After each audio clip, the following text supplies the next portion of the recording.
Family سے مل سکتے ہیں، نہ وہ کچھ. اس سے بڑا ظلم آخر ہو کیا سکتا ہے؟ سر جس ملک میں ہم جیتے ہیں وہاں پہ اب یہ بھی ہو رہا تھا کہ اسلام آباد میں جو ریڈی بان ہے اس سے شناختی کارڈ پہ پوچھا جاتا ہے تم کہاں سے ہو. اگر وہ کے پی کے کا ڈومیسائل ہے تو گرفتار کر لیا جاتا ہے. اگر آپ کے پاس میاں والی کا شناختی کارڈ ہے تو آپ کو گرفتار کر لیا جائے گا. آپ کے پاس اٹک کا شناختی کارڈ ہے تو آپ کو گرفتار کر لیا جائے گا. سر ہماری فیڈریشن پہلے بھی کمزور ہو چکی ہے. آج ریشل پروفائلنگ جو اسلام آباد میں ہو رہی ہے خاص طور پہ کے پی کے لوگوں کے ساتھ، یہ فیڈریشن کو کمزور کر رہی ہے. لیکن اس حکومت کو کیا پتا فیڈریشن کس چیز کا نام ہے. یقین جانیے سر جو کچھ ہمارے ساتھ ہو رہا ہے، میں دعا نہیں کرتا، میں بد دعا نہیں کرتا کہ میرے جو دوست اس سائٹ پہ بیٹھے ان میں کسی کے ساتھ ہو. اللہ نہ کرے آپ لوگوں کے ساتھ ہو. پچھلے 1.5 سال میں جس قسم کی بربریت ہمارے لیڈر کے ساتھ، ہماری لیڈر کی فیملیز کے ساتھ، ہماری تمام پولیٹیکل پارٹی کے ساتھ ہوئی ہے، شاید اس کا عشر شیرین کے ساتھ نہیں ہوا.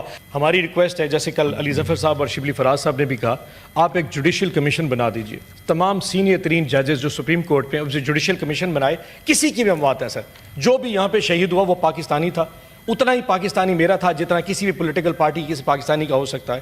سی سی ٹی وی کیمرہ سے اسلام آباد بھرا ہوا ہے. آپ سی سی ٹی وی کیمراز لے آئیے، اس پہ دکھائیے اور پوری قوم کو بتائیے. اگر ہم مورد الزام ہوں گے تو ہم معافی بھی مانگیں گے، سزا بھی بھگتیں گے. لیکن اگر کوئی اور مورد الزام ہے تو وہ سزا بھی بھگتے گا اور معافی بھی مانگے گا. لیکن ایک ایشو ہے سر، کل جو 2 تقریریں یہاں پہ ان میں سے یہ افسوس بڑا ہوا. ہم نے کہتے ہیں کہ جی احتجاج کا بڑا برا وقت لے کے آتے ہیں. چیئرمین صاحب جب پچھلی دفعہ ہم نے 4 اکتوبر کا احتجاج ڈی چوک کا کیا تھا، ہمارے وہم و گمان میں نہیں تھا کہ اس وقت شنگھائی کانفرنس ہو رہی ہے. جب ہم اعلان کر بیٹھے تو انہیں کہا جی شنگھائی کانفرنس ہونے والی ہے 15 اکتوبر کو. 4 اکتوبر کو ہمارا پروٹیسٹ تھا، 14 اکتوبر کو کانفرنس ہونی تھی کہ دیکھیں جی یہ لوگ تو پاکستان کو اس کو ڈیفیم کرنے کے لیے آ گئے. ہمیں وہم و گمان بھی نہیں تھا. پھر بھی ہم نے اس 4 اکتوبر کا پروٹیسٹ جب ختم ہوا، جب 14 کی ڈیٹ دی تو پولیٹیکل پارٹی نے فیصلہ کیا کہ پاکستان کے وسیع تر مفاد میں ہم اس کو وڈرا کر لیتے. ہم نے آ کے 24 نومبر کا اعلان کر دیا.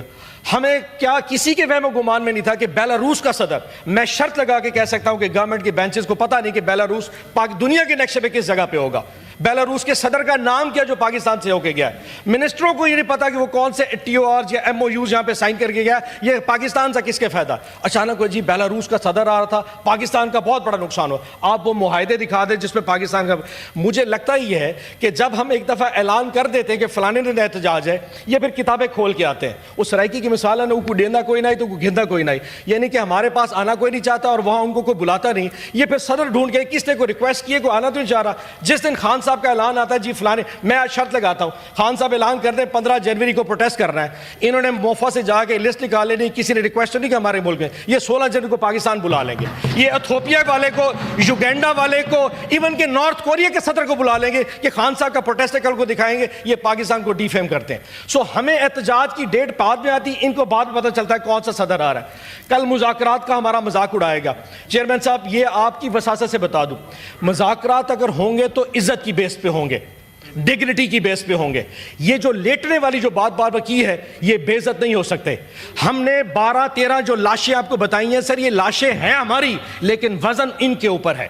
اگر اس لاشوں کے وزن میں آج ہم مذاکرات کی بات کر رہے ہیں چیئرمین صاحب پاکستان کے وسیع تر مفاد میں، یقین جانے ورنہ یہ 12 لاشوں کا وزن شاید یہ حکومت اٹھا نہ سکے.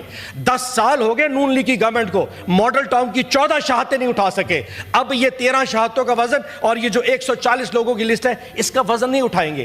اگر آج چیئرمین عمران خان صاحب یہ صرف پاکستان کے وسیع تر مفاد میں کہہ رہے ہیں کہ ہم مذاکرات کرنے کو تیار ہیں تو اسے پازیٹیو کے طور پہ دیجئے.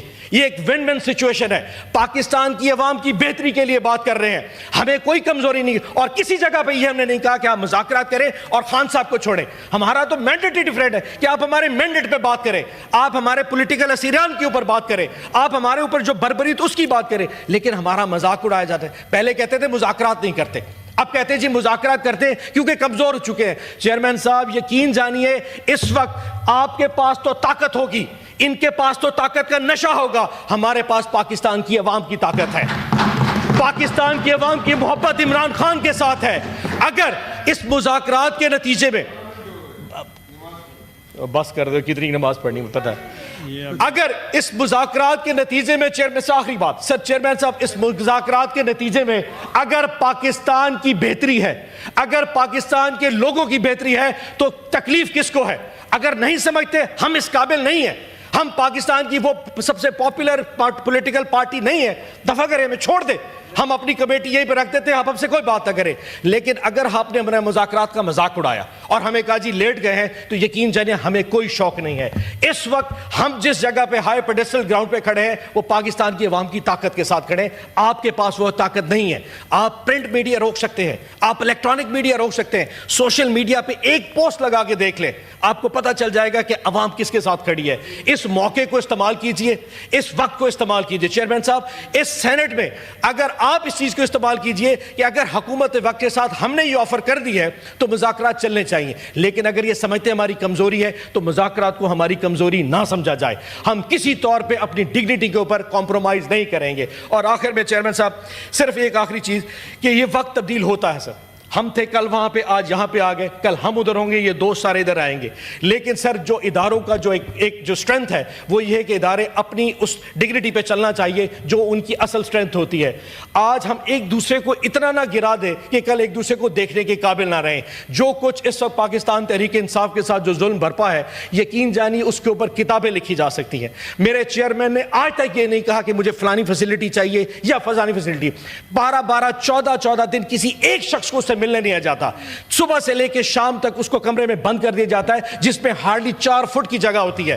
واش روم جانے کے لیے جو جہاں سے جانا پڑتا ہے آپ اندازہ نہیں لگا سکتے، لیکن مجال ہے اس نے کبھی بھی آ کے اپنے رشتہ داروں کو، اپنے وکیلوں کو یہ کہا میں اس تکلیف میں ہوں، لیکن اس کے باوجود لوگ ایسے مسکراتے ہیں کہ جناب یہ پارٹی جو ہے نا کمپرومائز کر کے مذاکرات اس لیے کرنا چاہ رہی ہے، اس کو باہر نکالنا چاہ رہی ہے۔ سر ہماری خاموشی ہماری کمزوری نہیں، ہماری سٹرینتھ ہے۔ وقت ہمارا بھی آئے گا، 1 سال 2 سال 4 سال 5 سال جب ہم آئیں گے یہ وقت سب پہ آئے گا، لیکن انشاءاللہ ہم گریس کے ساتھ آئیں گے، ہم کسی سے کسی قسم کا بدلہ نہیں لیں گے، کیونکہ یہ پاکستان اتنا ہمارا ہے جتنا آپ سب کا ہے۔ انشاءاللہ وقت دور نہیں جب میرا وزیر اعظم میرا عمران خان واپس آئے گا اور اس ملک کا وزیر اعظم بنے گا۔ تکلیف ان کی جانیے سر جن کے گھر اجڑ گئے سر، اور یہاں پہ یہ کہا گیا کہ کوئی گولی نہیں چلی، سر گولی تو چلی تھی، سوال یہ کہ گولی کیوں چلی تھی۔ ہم نے بارہا میڈیا کے تھرو یہ بتایا کہ ہمارے 13 سے لوگ زیادہ شہید ہیں جس کی لسٹ سوشل میڈیا پہ موجود ہے۔ سر اگر کہیں گے تو میں منسٹر صاحب بیٹھے تو ان کو کاپی بھی دے سکتا تھا۔ 12 لوگ ایسے ہیں جن کی کنفرم شہادت ہے، 13واں بھی شہید ہو چکا ہے سر ڈی چوک میں، لیکن یہ حکومت ماننے کو تیار نہیں سر۔ اس سے بڑی بات یہ کہ سر 139 سے زیادہ لوگ ہیں جس کی کے پی گورنمنٹ نے لسٹ شائع کی ہے۔ ہماری کتابوں میں یہ لوگ مسنگ پرسنز ہیں سر، جس کے بارے میں کسی کو کوئی علم نہیں کہ یہ زندہ ہیں یا شہید ہو چکے ہیں۔ میں آج سر آپ کی چینل پہ جا کے یہ آپ کو کاپی جمع کرا دوں گا، سر آپ گورنمنٹ کو بھیج دیجئے۔ کے پی گورنمنٹ آفیشیلی طور پہ 139 لوگوں کی لسٹ جمع کرا چکی ہے جو ڈی چوک آئے تھے اور اس وقت وہ مسنگ ہیں سر۔ ہماری کتابوں میں یہ لوگ یا شہید ہیں، اور اگر یہ زندہ ہیں تو میری ریکویسٹ ہے گورنمنٹ سے کہ آپ ان کو پیش کر دیجئے، کم از کم ان کے گھر والوں کو پتا ہو کہ وہ لوگ زندہ ہیں سر۔ جس قسم کی تکلیف میں سر اس وقت پاکستان تحریک انصاف گزری سر، اس کا شاید کوئی الفاظ بھی ادا نہیں کر سکتے سر۔ آج یہ حالات ہے کہ ہمارے پاس احتجاج کا حق بھی ہم سے چھین لیا گیا ہے۔ احتجاج کی کل بات کرتے ہیں تو شیری رحمان صاحبہ نے ہمیں فرمایا کہ جی ہم نے بھی بڑے لانگ مارچ کیے سر۔ سر کون سے لانگ مارچ؟ اور کہتی تھی بہت بڑی جستجو کر کے، کاش وہ یہاں پہ موجود بیٹھی ہو، جی بڑی جستجو کی ہے۔ جی کون سی جستجو سر؟ سر آپ کے لانگ مارچ آپ کو یاد ہوگا، بلاول بھٹو زرداری صاحب جب اس کراچی سے نکل کے اسلام آباد ہمارے دور حکومت میں آئے تو 10 دن کا ٹور تھا۔ پہلا سٹاپ حیدرآباد، پھر سکھر، پھر رحیم یار خان، پھر بہاولپور، آپ کے پاس ملتان آپ کے گھر تشریف لائے تھے، پھر ساہیوال گئے، لاہور گئے، اور جی ٹی روڈ سے اس وقت اسلام آباد تشریف لائے تھے۔ رستے میں پنجاب پولیس نے کسی ایک جگہ پہ کنٹینر کھڑا نہیں کیا تھا، ایک شیلنگ کا فائر نہیں کیا گیا، ربر بلٹ دور کی بات، کوئی ایک گلیل کی کسی نے ماری ہوئی تھی۔ رات کو جہاں پہ ڈیلی سٹاپ کرتے تھے وہاں شامیانے لگتے تھے، وہاں رات کو کھانے کھائے جاتے تھے۔ اسلام آباد جب وہ ڈی چوک پہ تشریف لائے تھے، یہاں پہ اسلام آباد پولیس نے کسی جگہ پہ ان کو نہیں روکا، رات کو تقریر کی اور صبح کے ٹائم وہ دبئی واپس چلے گئے۔ یہ تھا سر لانگ مارچ پیپلز پارٹی کا، شیری رحمان صاحب۔ اور ہمارا لانگ مارچ، ہم جلسے کی کال دیتے ہیں تو کہتے ہیں اسلام آباد نہیں سنگ جانی چلے جاؤ۔ ہم لاہور جلسے مینار پاکستان کہتے ہیں تو کونا قاسم چلے، کونا وہ جو گند ہے لاہور کی پرلی نکر پہ ادھر میں پھینک دیتے ہیں۔ احتجاج کے لیے سر ہم حق اسلام آباد آئے تھے، احتجاج ہمارا حق تھا، لیکن ہمارے ساتھ کیا، ہمیں گولی چلا کے ہمیں مارا گیا۔ کیا احتجاج ہمارا حق نہیں ہے سر؟ دنیا کے بڑے بڑے معاشروں میں احتجاج کیے جاتے ہیں، 10 ڈاؤننگ اسٹریٹ کے سامنے احتجاج کیا جاتا ہے, وائٹ ہاؤس کے سامنے احتجاج کیا جاتا ہے. سر گولی نہیں ماری جاتی. یہ پاکستان دنیا کا واحد وہ ملک ہے جہاں گولی چلائی جاتی ہے. اور تو اور اگر یہاں پہ صحافی انویسٹیگیٹ کرنے کے لیے پپس اسپتال چلا جائے کہ کتنی لاشیں یہاں پہ آئی ہیں تو ان کو اٹھا لیا جاتا ہے. متی اللہ جان ایک صحافی گیا صرف ریکارڈ چیک کرنے کے لیے کہ کتنی لاشیں یہاں پہ لائی گئی, تو 246 گرام آئس ڈال دی اس پہ ڈالا گیا کہ اس کے پاس پستول ہے اور اس نے ناکے پہ پولیس کے اوپر فائرنگ کی ہے جس کی سزائے موت بنتی ہے. یہاں پہ سوال پوچھنے پہ وہ کیس بنائے جاتے ہیں جو کہ سزائے موت کے زمرے میں آتے ہیں. یہ کس ملک میں جیتے ہیں سر کہ سوال پوچھنے یہاں پہ 200, میں تو کہتا ہوں اس ایس ایچ او کے اوپر پرچہ ہونا چاہیے کہ وہ 246 گرام آئس اسلام آباد سے پیدا کیسے کر کے لے آیا. یقین جانیے سر تھانہ نیو ٹاؤن میں ایک FIR درج ہے, اس میں 10,000 لوگ نامعلوم ہیں. 10,000 5,691 لوگوں کو جب ATC عدالت میں پیش کیا تو ان کو کہا جی شناخت پریڈ پہ بھیج دیں. 5,500 PTI کے ورکر ایک FIR میں شناخت پریڈ کے لیے عدالت میں پیش ہوئے تو عدالت نے کہا جی ان کو شناخت پریڈ بھیجیں. سر شناخت پریڈ 3 مہینے لگے گی ان کو وہاں پہ رہتے ہوئے. 3 مہینے تک نہ وہ کپڑے تبدیل کر سکتے ہیں, نہ اپنی فیملی سے مل سکتے ہیں, نہ وہ کچھ. اس سے بڑا ظلم آخر ہو کیا سکتا ہے؟ سر جس ملک میں ہم جیتے ہیں وہاں پہ اب یہ بھی ہو رہا تھا کہ اسلام آباد میں جو ریڑھی بان ہے اس سے شناختی کارڈ پہ پوچھا جاتا ہے تم کہاں سے ہو. اگر وہ KPK کا ڈومیسائل ہے تو گرفتار کر لیا جاتا ہے. اگر آپ کے پاس میاں والی کا شناختی کارڈ ہے تو آپ کو گرفتار کر لیا جائے گا. آپ کے پاس اٹک کا شناختی کارڈ ہے تو آپ کو گرفتار کر لیا جائے گا. سر ہماری فیڈریشن پہلے بھی کمزور ہو چکی ہے.